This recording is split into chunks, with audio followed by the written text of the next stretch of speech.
Hello friends, I'm Brian, and this is Gizmo Board Games.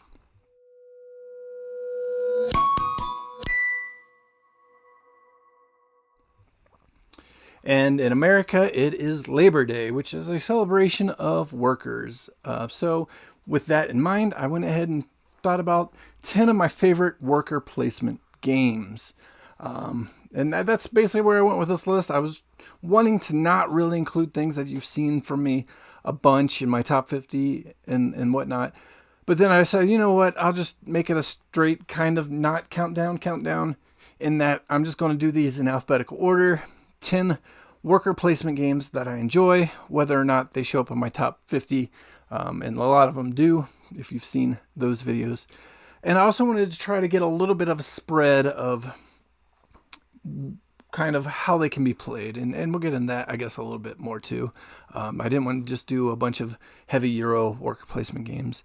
And one not on my list, so kind of the honorable mention to start us off, and would probably be the first one alphabetically anyway, so maybe this is a top 11 or whatever, a list of 11. Over my shoulder, I've got the big box from Champions Midgard, and that's the one I use to introduce new people, because it's a mix of worker placement and kind of the roll dice Euro or Ameritrash style of game where you're dice chucking, but also it's got the thinkiness of the worker placement. If you're someone who's unfamiliar with what worker placement is, it's kind of what it says. You're going to place a worker somewhere on a board. Generally, that's going to block other players from using it, but there are a bunch of variations to that idea or concept, as you'll see from some of these games. But the overall general idea is you've got some set amount of workers, and you're going to place them onto the board to take actions or generate resources, or whatever the case is. And a lot of times, but not always, those spots are then going to be blocked from other players until some kind of cleanup round. That's not always the case, but that's generally how worker placement goes. So let's start off with the family worker placement game. This is Creature Comforts, which is a game where you're placing your workers out to various locations that you want to take actions. And again, it's family level, so it's nothing heavy, and you're allowed to double up on locations. You know, it's very friendly. There's not blocking. Everybody can go to the same locations if that's how they want to do it. And then you're going to use dice to determine whether or not you can actually utilize that location based on having pairs of the same number, or a sequence like 2, 3, 4, or whatever the case is, depending on the worker spot. And some of them don't even have that stipulation. You can go there and utilize any of your dice. But you're going to utilize 4 dice and 3 workers to take some actions, to generate resources to bring home, and then use those to build your creature comforts, which are going to score you points at the end of the game. And it's a very lightweight, fun family game, very cute animal artsy work. I recommend checking this one out if you've got a family and you want an introduction to both worker placement and dice utilization. It's a good introduction to both without being overly crunchy, but it's got just enough crunch that even gamers enjoy it too. The next one with worker placement, this is my kind of with worker placement, a little bit of caveat, it's Dinosaur Island. Dinosaur Island is a crunchy Euro game where there's a lot more going on, but the first phase is worker placement, where you're placing a worker valued 1, 2, or 3 onto spots. They're scientists, and they're doing research, whether that's gathering DNA or gathering new dinosaur recipes to make new dinosaurs, because this is Jurassic Park, the game, basically. But the worker placement all comes in the first round, where you're gathering resources based on how good your scientist is. Again, you've got a 1, a 2, and a 3, and like only the 3 scientists can take some of the actions, or I should say, or is the only one that can take a certain action, whereas the 1, couldn't take that action, but the 3 can take any action. So you're not locked into placing 1s on 1 spots, etc. But the 1s can only do like the lower level actions, or again, they take 1 of a resource, whereas the 2 would take 2 of the resource, and the 3 would take 3 of that resource, or build the bigger dinosaur, whatever the case is. But that's where the worker placement comes in this game. There's a lot more to it. There's a period where you're buying workers and security and things like that, and then you're building dinosaurs, and you're placing dinosaurs in the pens, and then your guests are going to come and try to score you points. That's the whole game, but the worker placement comes in phase 1. Worker placement game where your workers aren't as easy to place is Dune Imperium. In this worker placement game, you've actually got to utilize a hand of cards that can dictate where your workers go, because each card basically stipulates the color or specific location that a worker can go to. And then you got to sometimes pay resources. So even if you have the cards that let the worker go there, you might not have the resources to go there. This is a really tight game. A lot of the work placement is the bulk of the game, but there's a little bit of other combat phase and the like.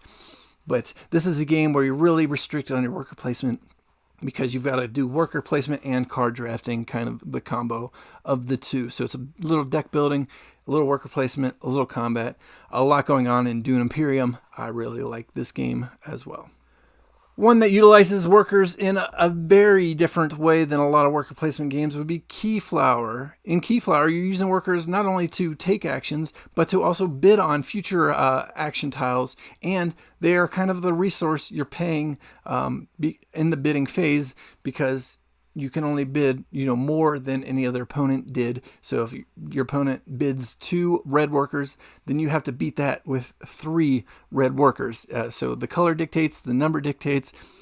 So the workers are the currency, and they're the workers going out and taking the action. So you really got to figure out how to best utilize them, and you're going to lose the ones that you use to bid with, and then you're going to gain some back, that end up on your village, and at the end of each beginning of each round, you're going to get more too. So it's managing the color of the workers, the type of the workers, the number of the workers, and it really becomes this little bit of bluffing game with workers on how you're going to use them and what workers your opponent might have left still. So Keyflower, a nice fun lot of use of workers. Then I have a solo game on this list, Legacy of You, where workers are only half the battle. Again, this isn't a straight worker placement, it's a solo only, but it's a lot of resource generation, and one of those resources is workers. You're going to use workers to pay to build things, and you're going to use workers to go out onto the board and acquire things. As you unlock more and more spots, you're going to have more and more options for workers. They come in various colors, and they can be restricted based on that as well, especially when you're using them as a resource. But in the traditional worker placement method, you are going to place them out and do things on the spots on your board as well. And this is a campaign style. I said that really weird. This is a campaign style solo game as well. So you're going to build as you go through the story. It's a lot of fun. The Legacy of You with worker placement involved. Lost Ruins of Arnak is pretty similar to Dune Imperium in a lot of play style, but in this one you actually do have just a limited number of workers that can go out and get you resources, and those resources, along with your cards and your drafting and using, you're really going to try to min-max your usage and stretch your turns as long as you can through using both workers on the main board and the cards in hand that are going to give you actions and tools and other abilities. Lost Ruins of Arnak, not a strictly straight worker placement game either, but there are worker placement spots you're going to, and you're kind of racing out to the ones you need to get the resources you need to best work with everything else that's going on in the game. So I like Lost Ruins of Arnak as well. Raiders of the North Sea is a Garphill game, and Garphill got into a habit, at least earlier in their games, with getting the spin on worker placement that I haven't seen a whole lot even of since then. Even though Garphill's been doing it for a little while, they're the only ones I know where they do the action of place a worker, do the action, take a worker, do that action. So every turn you're actually doing 2 worker placements in a way. You're going out, taking a first action, and then you're going to pick up a worker that's already on the board and take that action, and then use that action for the next turn. And now you're really balancing where those workers are going to be on the board, because your opponents could move things around that might have made your turn go in reverse of what you thought, because you thought you could go to one place and then take from another place, but now your opponent took from that place that you were hoping to take from. So now you got to balance. All right, how do I just fire and still do what I need to do? So I really like that theme, Raiders of the North Sea, introduced to us in worker placement. The place a worker, do an action, take a worker, do an action. So if that's something that intrigues you and you like Vikings, Raiders of the North Sea is something you should check out. Russian Railroads is a game where not only is it worker placement and you're locking each other out, but your workers are going out there and moving your rails along tracks.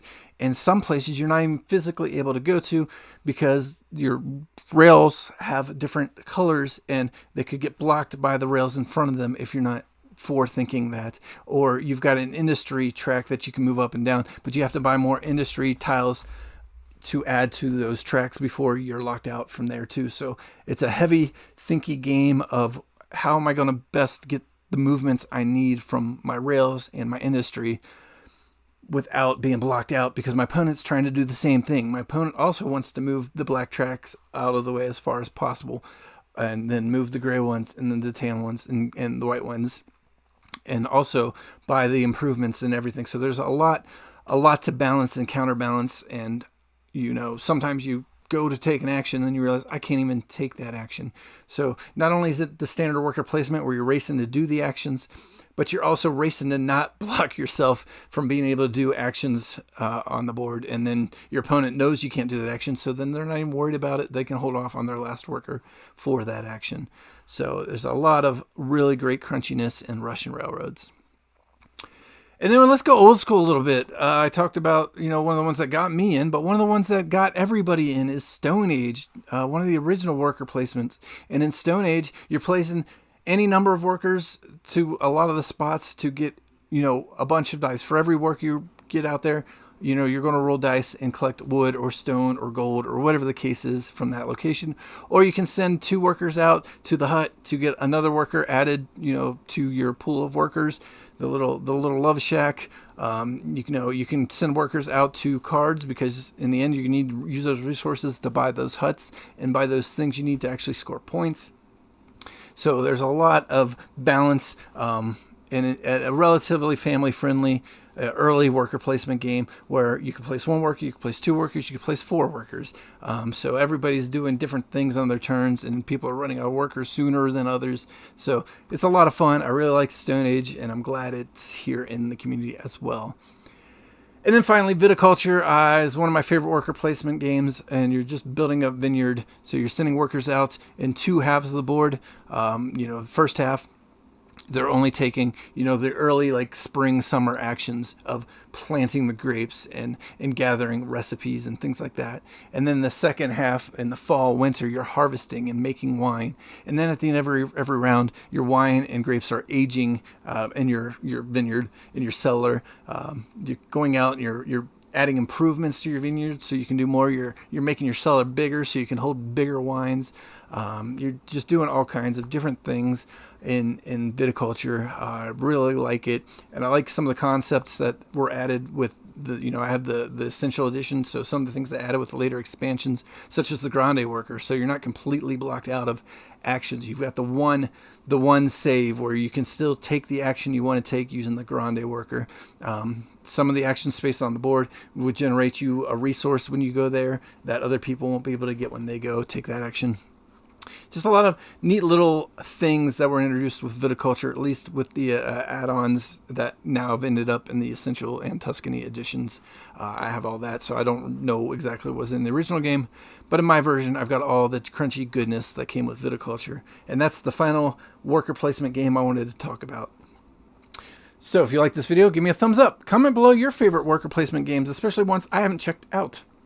I'd love to check out more. It was one of the things that got me into the hobby originally, was worker placement, and I've grown from there. So let me know in the comments below what else I should check out. And I apologize for that clap. That was probably loud. I do apologize. Subscribe if you haven't, and I will see you next time. Bye.